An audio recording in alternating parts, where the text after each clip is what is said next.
Olá, eu sou a Eliane Silveira, falando diretamente de Porto Alegre, e hoje o Portal da Democracia Socialista conversa com o Marcelo Fragoso, que é secretário nacional adjunto de Diálogos Sociais e Articulação de Políticas Públicas do governo Lula.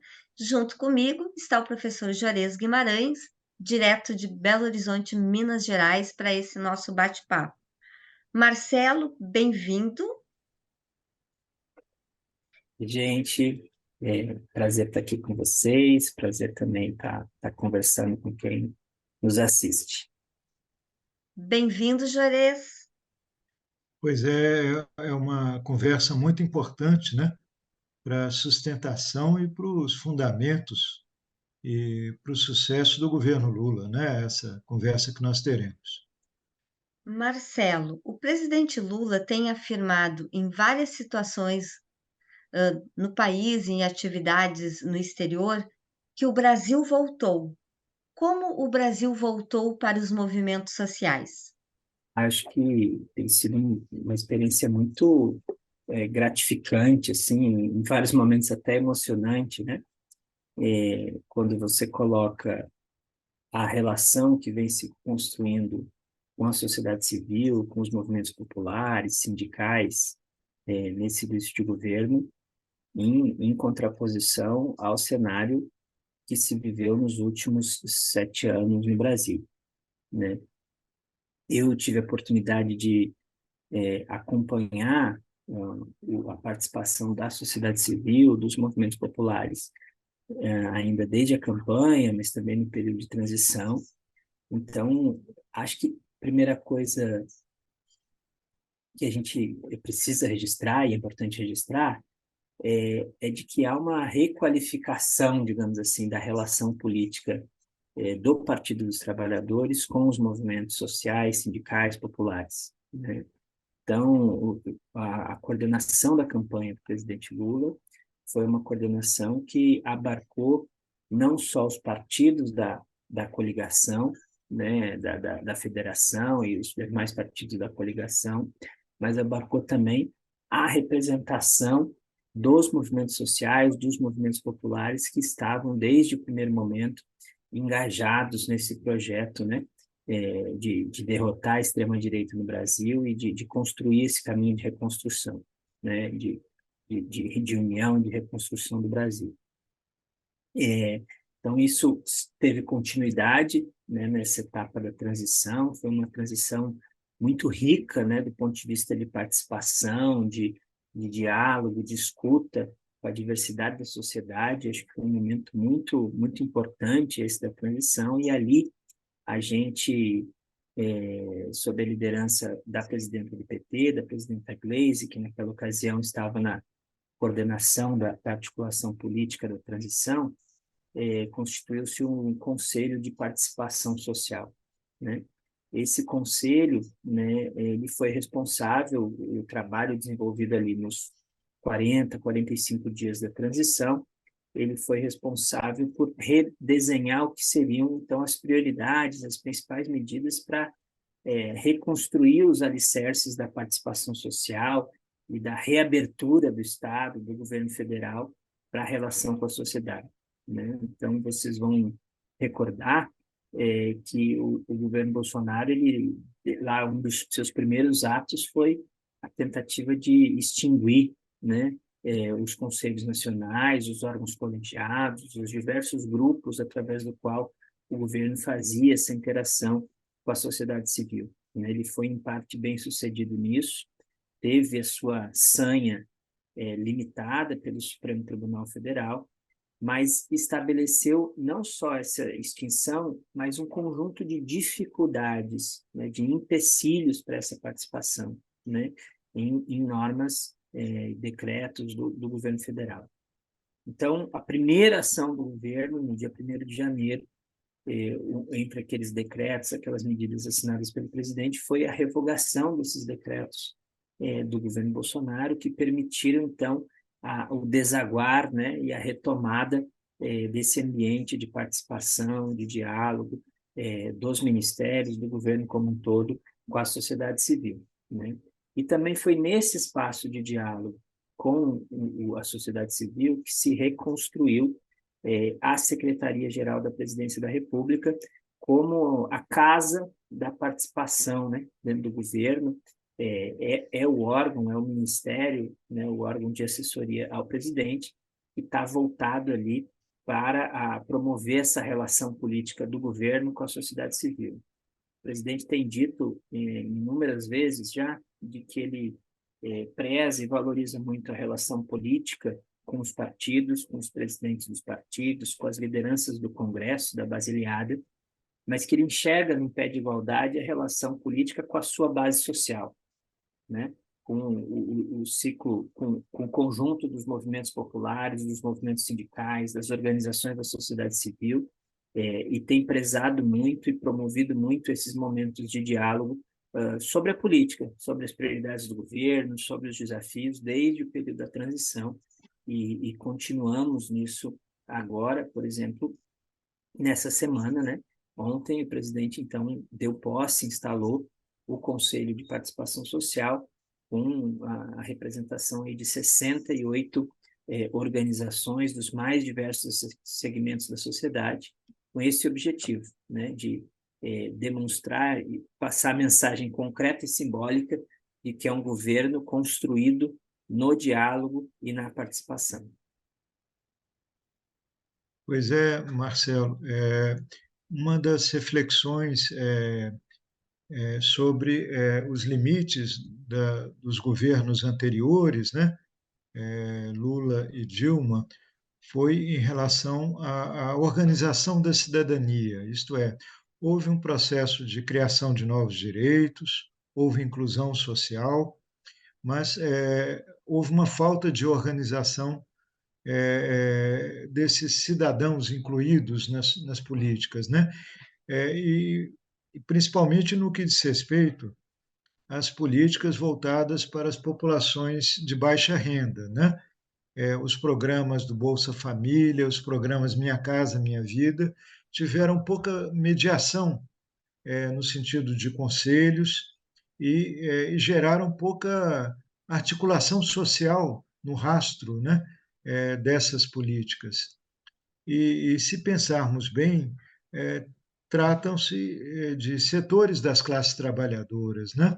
Então, como envolver sindicatos, como envolver formas de movimentos sociais de bairro, movimentos comunitaristas da igreja, né, dos vários setores, junto a esse público-alvo dessas políticas sociais.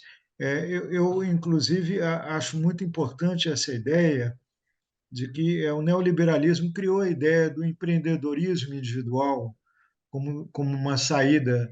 Nós sabemos que é uma falsa saída, né, para pessoas que estão colocadas nessa situação, mas há tanto a fazer no trabalho de cooperativismo, no trabalho de economia solidária, né? Na criação de, de, de formas em que essas pessoas se solidarizem, né, em atividades comuns e saiam dessa situação de pobreza extrema, né? Então, o governo tem pensado, e vocês têm refletido um pouco sobre essas possibilidades, há iniciativas pensadas nesse campo. Como é que vocês estão formulando sobre esses impasses, essas carências, né, para esses próximos meses e anos? Então, acho que tão assustador quanto o tamanho do retrocesso, né, dessa onda conservadora, neoliberal, é a facilidade com que se destruiu aquelas conquistas do ciclo anterior, né? Então, reforma trabalhista, previdenciária, conjunto de ataque aos direitos, o teto de gastos, né? Essa austeridade como dogma. Então, isso nos colocou na discussão a necessidade de que, bom, foi muito importante todo o castelo da participação construído nos nossos governos, com os conselhos, com as conferências, com a organização gerada em torno disso, com a militância gerada em torno disso, né, desses espaços, desse controle social, mas se alimentou e se consolidou entre a sociedade civil uma expectativa de que esse governo agora, como o próprio presidente Lula diz em toda oportunidade, nós não podemos simplesmente repetir, né? Nós temos que ser melhores, né? De que essa participação ela possa avançar.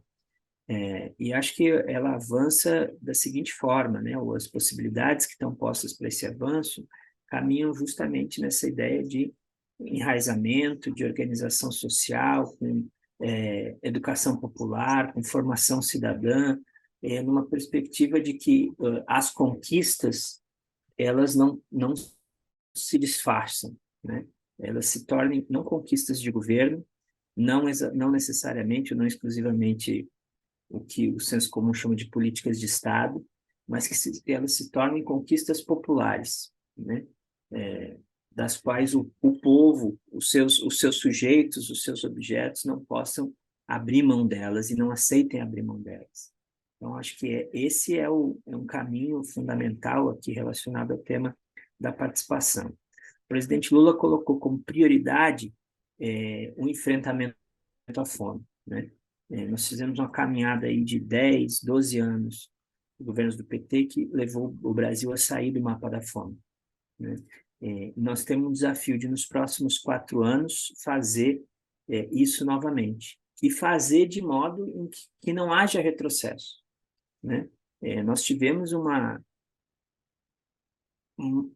milhares de iniciativas, múltiplas, uma criatividade enorme da sociedade civil nesse período da pandemia e nesse período de crise econômica, para lidar com o tema da fome, a partir da solidariedade, das cozinhas, dos bancos de alimentos, e o governo está pensando agora, nesse momento, justamente a sua estratégia para o combate à fome, que inclui os programas de transferência de renda, como o Bolsa Família, que inclui a produção da agricultura familiar, e que inclui a integração do conjunto de ações do governo com esse fim, né, de garantir a segurança alimentar, de tirar a população, esses 33 milhões, né, que passam fome no Brasil, dessa situação de insegurança.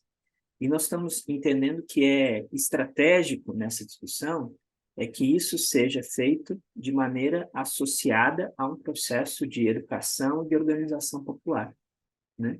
De modo que a gente possa não só tirar as pessoas da situação de fome, que é o emergencial, mas também construir com elas saídas coletivas para que isso não volte, não retroceda, né?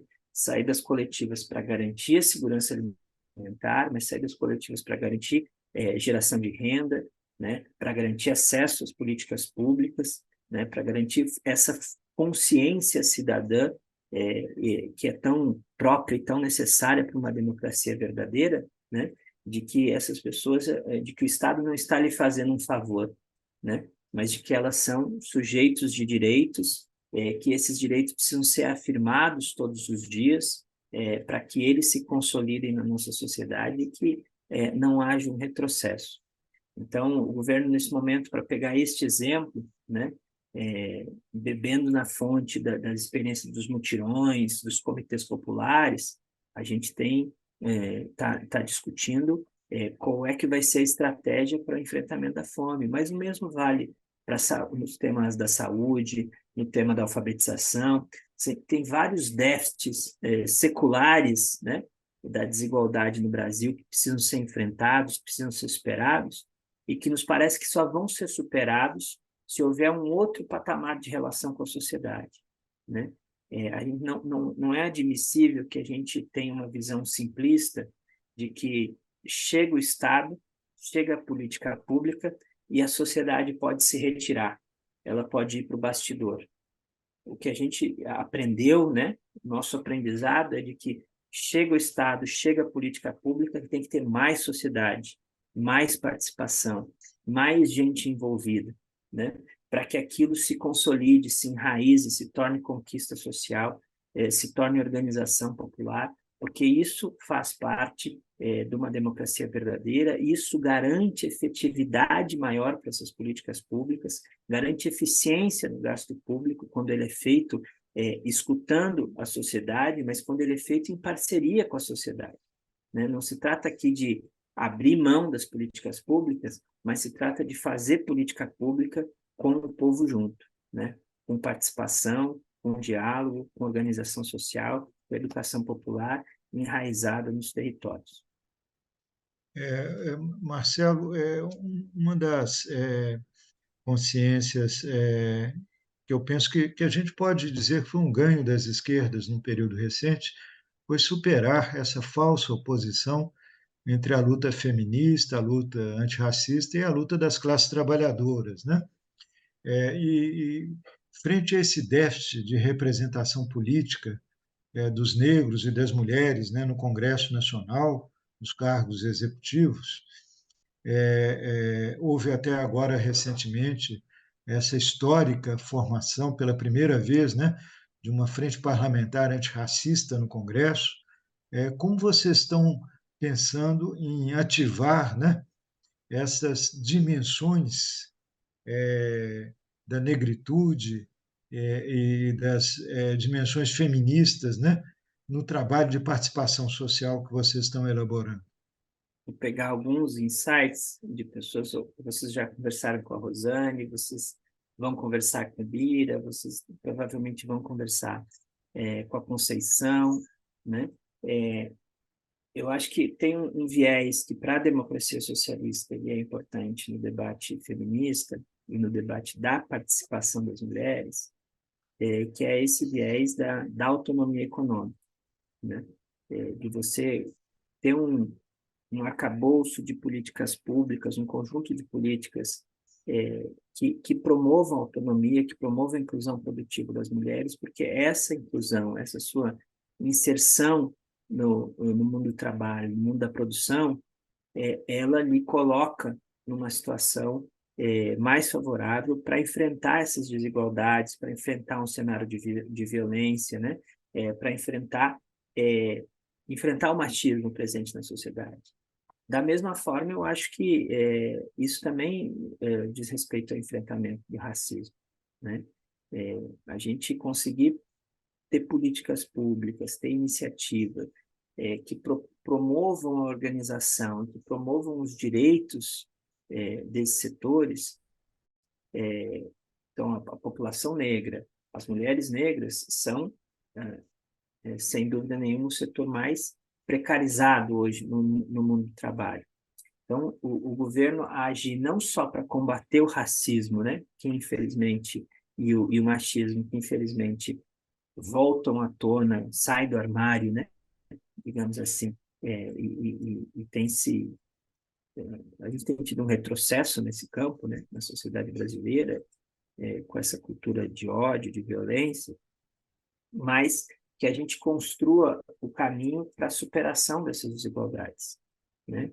E esse caminho passa não só por uma questão, ou pelas questões morais, comportamentais, de discurso, mas passa também por construir um outro lugar, né? Um outro patamar de inclusão social e econômica dessas populações, né? Então, quando a gente pensa na participação, hoje a gente tem na Secretaria-Geral, por exemplo, né, nós tivemos agora, por ocasião do 8 de março, todos os nossos colegiados, nossos espaços de participação passam a ter a paridade, né? Então, o Conselho de Participação, que eu mencionei, instalado ontem, né, tem 68 integrantes, 34 homens, 34 mulheres. E também esses colegiados passam a ter, no mínimo, 20% de pessoas pretas, autodeclaradas pretas ou pardas, né? Então, nós temos um avanço formal, né, e estamos buscando estender essa visão, essa diretriz para o conjunto dos órgãos colegiados, né, dos conselhos nacionais, mas a gente acha que isso precisa ir além, né? Precisa ir além da voz, da participação, do espaço, mas estruturar um conjunto de políticas que mudem a realidade, né? Que mudem a realidade na qual essa população está inserida, né, nos espaços públicos, está inserida na economia, está inserida na sociedade, de modo que a gente construa um caminho aí de superação dessas desigualdades históricas. Marcelo, retomando aqui mais uma fala do presidente Lula, ele tem dito que ele espera que a sociedade, que os movimentos sociais pressionem e cobrem o governo, que ele não espera outra atitude, né, da sociedade organizada. Nesse sentido, 1º de maio está chegando, teremos atos e mobilizações nas ruas, né, em defesa de uma política de valorização do salário mínimo, em defesa de trabalho, renda, emprego e também em defesa de redução da taxa de juros, né, dessa política da taxa de juros. Logo adiante, temos também ali, já em organização, a Marcha das Margaridas, os movimentos de mulheres do campo aí pressionando pelas políticas públicas para o campo. Como o governo pretende dialogar aí dentro dessa tua pasta aí dos diálogos sociais com essas pressões e reivindicações que virão das ruas?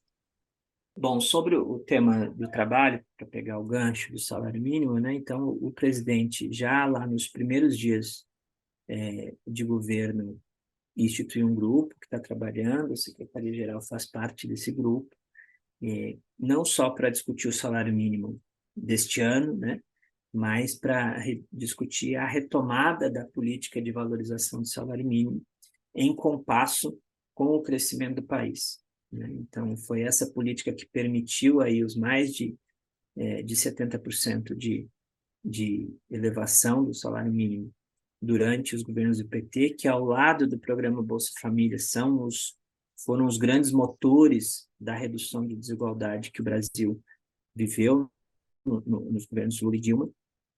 Então, a meta do governo aqui é, no 1º de maio, esse anúncio não só do novo valor, mas também da política que garanta a valorização no compasso do crescimento da economia, ou seja, com ganho real, acima da inflação, e a recuperação da perda, né, de valor do salário mínimo nos últimos 7 anos, certo? Então, o governo caminha para atingir e alcançar esses objetivos, né? E a gente sabe como o salário mínimo, por exemplo, tem um peso importante aí na vida das mulheres. Tem uma expectativa do governo e no nosso diálogo com os movimentos, como é que a gente consegue popularizar e trazer para o debate público e para o debate para além da mídia, o debate da política econômica. Não é por acaso, Juarez é nosso professor nisso, né? Esse léxico todo da política econômica, do arcabouço fiscal, né? Da taxa de juros, da questão da toda a complexidade do sistema tributário brasileiro, ele cumpre também uma função de exclusão, né? De tornar tudo mais opaco, mais nas sombras, né? Não tem transparência, né? Então, os movimentos têm se organizado e têm provocado muito a discussão de que a sociedade civil, né, o movimento sindical, os movimentos populares, precisam ser ouvidos, precisam ter voz no debate do que é o novo marco fiscal, no debate do que será a reforma tributária, né? Eles têm procurado se colocar nessa discussão e o governo tem procurado abrir canais para ouvir o que é essa demanda popular em relação a isso, né? Eu acho que é fundamental que esse debate não se dê entre governo e capitalistas, né? Governo e capital financeiro, né? Ele precisa envolver a população, envolver os setores organizados, para que a gente consiga ter uma sustentação para um projeto anti-neoliberal, né, de economia, né, e que precisa se sustentar, precisa se estabelecer frente a um Congresso Nacional de maioria conservadora, né?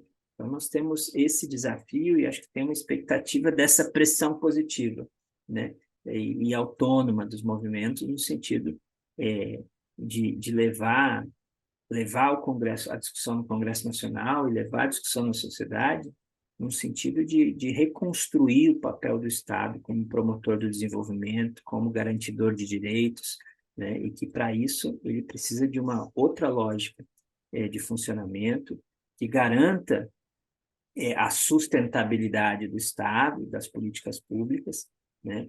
Mas que permita que esse Estado atue como um impulsionador da economia, como um impulsionador de direitos para a sociedade. Eu acho que esse é um tema que está aqui na ordem do dia da relação do governo com os movimentos. Mas os movimentos têm trazido um conjunto de pautas e de pressões positivas para o governo, né? Que estão, e todas elas vão, de alguma forma, desembocar nessa discussão fiscal orçamentária, porque implicam, ao fim e ao cabo, aporte de recurso público, investimento público na habitação, investimento público nas mais diversas áreas, né? E também implicam a concretização do que é a visão do Estado que o presidente Lula traz no seu discurso, no seu programa de governo, né?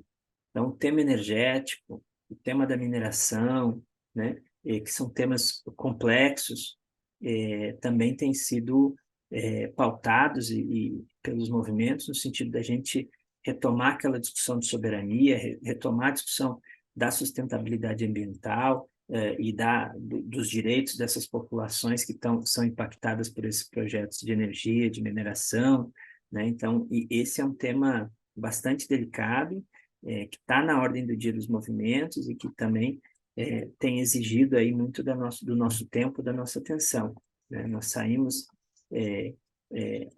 agora vocês viram há poucas semanas, então o presidente anunciou a retirada de um conjunto de empresas do programa de desestatização, né? Então, nós temos um processo de privatização muito controverso da Eletrobras, né? E nós temos um processo em curso de recomposição ou de retomada do poder do Estado brasileiro na condução dos rumos estratégicos da Petrobras, né? Então, esses temas, felizmente, têm interessado muito os movimentos sociais, têm interessado muito as organizações sindicais, e tem exigido essa articulação, né? Porque a gente acaba na Secretaria-Geral fazendo essa articulação entre diferentes áreas de governo para conseguir produzir solução e pactuação para problemas complexos. Marcelo, nós, como socialistas democráticos, nós temos esse entendimento, né, que esse ministério é o ministério mais estratégico do governo Lula, porque a participação popular condiciona a aplicação de todas as políticas de governo, né? Como elas serão aplicadas, em que intensidade. Então, nós gostaríamos de obter de você o compromisso de nos enviar semanalmente uma agenda de trabalho da Secretaria-Geral, no que diz respeito à participação dos movimentos sociais, né, para que a gente, no âmbito das nossas possibilidades, junto aos nossos parceiros, ajudemos a divulgar as iniciativas da Secretaria-Geral. Gostaríamos de lhe pedir isso, então. Legal. Eu vou dar um spoiler aqui do Bira da semana que vem, mas a gente lançou ontem com o presidente o PPA participativo, né? E ele vai percorrer os 27 estados, os 26 estados e o Distrito Federal, a partir aí do mês de maio.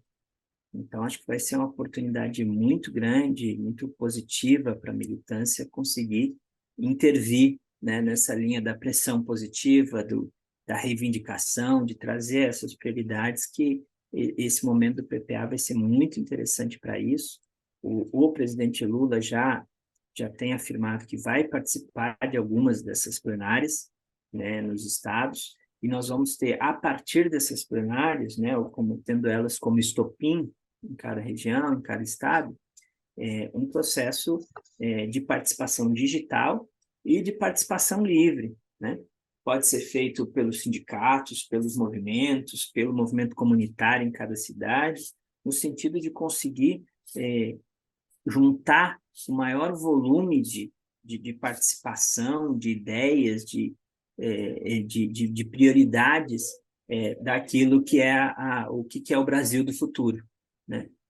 Acho que a síntese do PPA é essa, né? Qual é o Brasil que nós queremos entregar daqui 4 anos? E fazer isso ouvindo a população é muito importante, ouvindo a sociedade civil é muito importante, e vai ser o nosso desafio territorial aí dos próximos 3 meses, pelo menos. Bom, Marcelo, quero agradecer muito a tua participação, agradecer a parceria do Juarez aí na nossa bancada de entrevista de hoje, e então fazer o agradecimento e encerrar aqui o nosso bate-papo de hoje do Portal da Democracia Socialista.